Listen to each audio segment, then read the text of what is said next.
anaghị azụ ehu na abroad ka a na-azụ atụrụ. Ifuru atụrụ abịa nke ya, maka atụrụ fụ na eme gịnị na a na-evidio ihu atụrụ jere bịa nke ya nwe. A na-azụ atụrụ na abroad. Ọ bụ na a na-azụ atụrụ na abroad. Ya ụmụnne m ndị Igbo, ekene m unu. Unu n'anya unu afụ na Maazị nọ n'ezinụlọ ya wee mee gịnị na-ahọcha akị.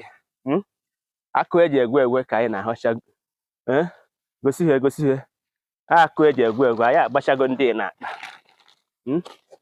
Anyị agbachago ndị n'akpa na akụ eji egwe egwe. Efere ya bịa saịdị ya. Efere ya anyị mechaa ya ewepụnata m ihe ma họchaa akụ eji egwe. Ọrụ karịrị akarị. Mana o nwere ihe nchọrọ ka m kọwara unu.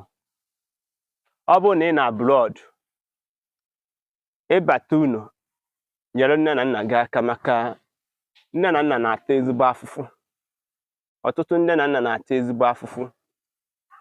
Most especially ọ bụrụ na ụmụ gị na abroad, ọ bụrụ na ha abata unu, ife ọbụla ị ga-eme dịka nwa amụ na ngwuru ahụ, mere ya nne na nna gị ka obi dị ha mma. Maka na ya bụ ihe ezumike adịrọ since m batara. Gbara ha ọkụ bịa gosi ya ka ha fụ na ya ha akụ na ya ahọchacha ya mee gịnị gbaa ya n'akpa.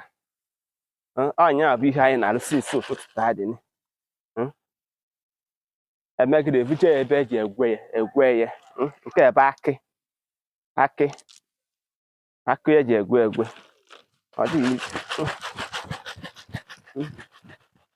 ọ na-afụ naanị ya na so ọ kwọrọ nya bụ ihe ahụ anyị na-ekwu. Ihe ọbụla mkpụrụ ọbụla ị tụrụ ụmụ gị, ọ kwọrọ nya ka ha ga-eso. Ọ mkpụrụ mama anyị tụrụ anyị nwa, ọ kwọrọ nya maka ndị be anyị si na agadi nwanyị adịghị aka nka na egwu ọmara agba. So nọ ihe m chọrọ ịgwa gị, o nweghị ihe dị ka seniority or big man in the village, especially ebe nne na nna gị nọ. So unu ekwene ka ha mee gịnị, unu ekwene ka ha rie arịrị. Ekwene ka nne gị rie arịrị maọbụ ka nna gị rie arịrị wee na-ajụ chi ya si ya ka ihe kpatara o ji wee nye m ụdị nwa dị otu a. Ọkwa ihe anyị na-eme. Ụfọdụ ji asị na ihe ma gosi ha agbụgbọ ka ha fụ na anyị nọ n'ogbe. Gosi ha agbụgbọ ka ha fụ na anyị nọ n'ogbe. A na-azụ ehu na abroad. Bịa saịdị ka ha fụ. A na-azụ ehu na abroad. Anaghị azụ ehu. Ifuru ya anaghị azụ ehu na abroad ka a na-azụ atụrụ. Ifuru atụrụ abịa nke ya, maka atụrụ fụ na eme gịnị na a na-evidio ihu atụrụ jere bịa nke ya nwe. A na-azụ atụrụ na abroad. Ọ bụrụ na a na-azụ atụrụ na abroad, ịgwa m a na-azụ ehu, ihe ka a na-akpa agbụgbọ. Ọ ya ka m na-agwa bụ ọ dịa olu ekeresimesi kpọnata ụmụ gị ka ha ma ihe bụ agbụgbọ. Nke ebe a bụ agbụgbọ. Nke bụ ebe a na-azụ ehu. Ọ n'obodo ka anyị nọ, ịghọtara na anụ ife ikwu ka a na-emesi. Ihe nwere ike imedo mbụ, ọ bụrụ na ife ozi a, biko kaba arụ tụsara nya.